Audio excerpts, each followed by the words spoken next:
नमस्कार दोस्तों, प्राचीन समय की बात है। एक बार सभी नवग्रहों सूर्य, चंद्रमा, मंगल, बुध, बृहस्पति, शुक्र, शनि, राहु और केतु सभी में विवाद छिड़ गया कि सब में बड़ा कौन है। जब आपस में उनका निर्णय नहीं हो पाया तो वो सभी देवराज इंद्र के पास पहुँचे। इंद्रदेव इस सब को देखकर घबरा गए और इस निर्णय को देने में उन्होंने असमर्थता जताई। लेकिन उन्होंने कहा कि इस समय पृथ्वी पर राजा विक्रमादित्य हैं, जो कि बहुत न्यायप्रिय हैं। वे ही इसका निर्णय कर सकते हैं। सभी ग्रह एक साथ राजा विक्रमादित्य के पास पहुँचे और उन्हें अपने विवाद का कारण बताया। साथ ही उन्होंने कहा कि आप ही निर्णय लेकर बताएं कि हम में सबसे बड़ा कौन है। राजा इस समस्या से चिंतित हो उठे, क्योंकि वे जानते थे कि जिसको भी उन्होंने छोटा बताया वो ही नाराज हो जाएगा। तब राजा को एक उपाय सूझा और उन्होंने स्वर्ण, रजत, कांस्य, पीतल, सीसा, रांगा, जस्ता, अभ्रक और लोहा इन सभी से 9 सिंहासन बनवाए और उन्हें इसी क्रम में रख दिया। फिर उन्होंने सबसे निवेदन किया कि आप सभी अपने सिंहासन को ग्रहण करें। जो अंत में सिंहासन पर बैठेगा वो ही सबसे छोटा होगा। और इसके अनुसार लोहे का सिंहासन बाद में होने के कारण शनिदेव सबसे बाद में बैठे और वो ही सबसे छोटे कहलाए। और शनिदेव ने सोचा कि राजा ने ये जानबूझकर किया है। उन्होंने नाराज होकर राजा से कहा, राजा तू मुझे नहीं जानता। सूर्य एक राशि में 1 महीना, चंद्रमा 2.25 महीना 2 दिन, मंगल 1.5 महीना, बृहस्पति 13 महीने और बुध और शुक्र 1-1 महीने में विचरण करते हैं। परंतु मैं 2.5 से 7.5 साल तक रहता हूँ। बड़े बड़ों का मैंने विनाश किया है। श्री राम की 7.5 आने पर उन्हें वनवास हो गया और रावण की 7.5 आने पर उसकी लंका को बंदरों की सेना से परास्त होना पड़ा। और अब तुम भी मुझसे सावधान रहना। ऐसा कहकर नाराज हुए शनिदेव वहाँ से चले गए। कुछ समय बाद राजा की 7.5 आई। तब शनिदेव घोड़े के सौदागर बनकर उसके राज पे पहुँचे।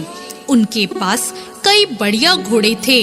राजा ने जब ये समाचार सुना तो उसने अपने अश्वपाल को अच्छे घोड़े खरीदने की आज्ञा दी।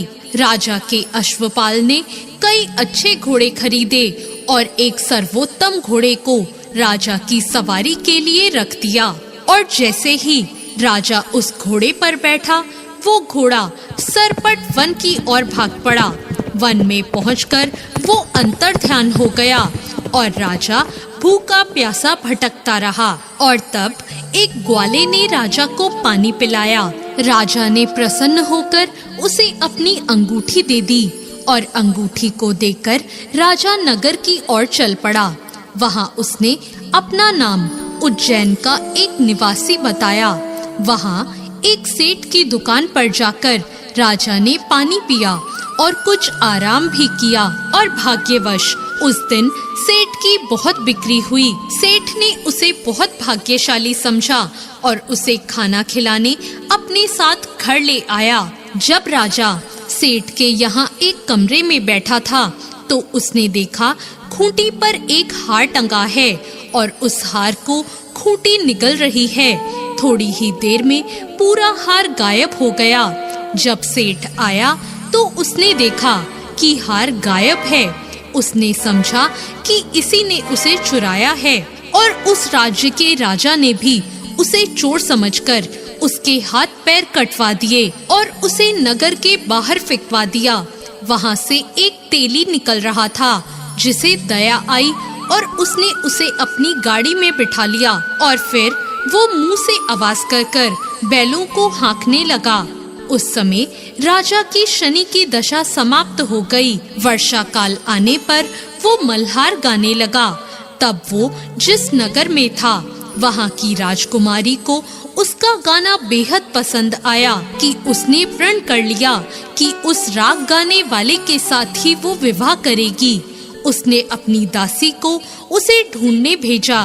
दासी ने बताया कि वो एक ऐसा आदमी है जिसके हाथ पैर नहीं है, परंतु राजकुमारी नहीं मानी। जब राजकुमारी नहीं मानी तो राजा ने तेली को बुलवाया और उसे विवाह की तैयारी करने को कहा और फिर उसका विवाह राजकुमारी से हो गया। एक दिन सोते हुए शनिदेव ने उस राजा के स्वप्न में आकर कहा, राजन, देखा तुमने मुझे छोटा बताकर कितना दुख झेला है। तब राजा ने उनसे क्षमा मांगी और प्रार्थना की कि हे शनिदेव, जैसा दुख मुझे दिया ऐसा किसी और को मत देना। शनिदेव मान गए और शनिदेव ने कहा, जो मेरी कथा और व्रत कहेगा उसे मेरी दशा में कोई भी दुख नहीं होगा, और जो नित्य ही मेरा ध्यान करेगा और चींटियों को आटा डालेगा उसके सारे मनोरथ पूरे हो जाएंगे। साथ ही शनिदेव ने प्रसन्न होकर राजा को हाथ पैर वापस दे दिए। प्रातःकाल आँख खुलने पर राजकुमारी ने देखा तो वो हैरान रह गई। तब उस राजा ने अपनी रानी को बताया कि वो उज्जैन के राजा विक्रमादित्य हैं। यह सुनकर सभी बहुत खुश हुए। सेठ ने जब ये सब सुना तो वो राजा से क्षमा मांगने लगा।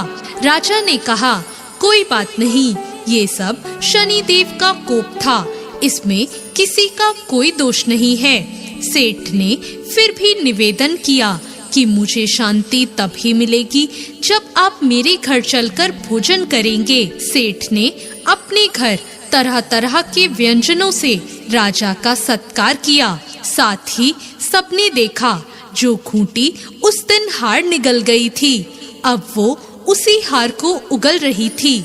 सेठ ने अनेक मोहरे देकर राजा का धन्यवाद किया और सेठ ने राजा से कहा कि वो उसकी कन्या से भी विवाह कर ले।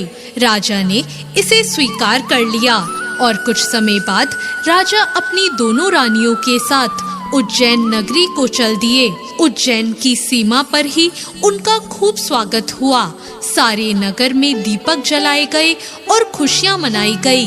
राजा ने घोषणा की कि मैंने शनिदेव को सबसे छोटा बताया था, जबकि असल में वो ही सर्वोपरि हैं। तब से सारे राज्य में शनिदेव की पूजा और कथा नियमित तौर से होने लगी और सारी प्रजा बहुत खुशी और आनंद के साथ अपना जीवन बिताने लगी। जो कोई शनिदेव की इस कथा को सुनता या पढ़ता है उसके सारे दुख दूर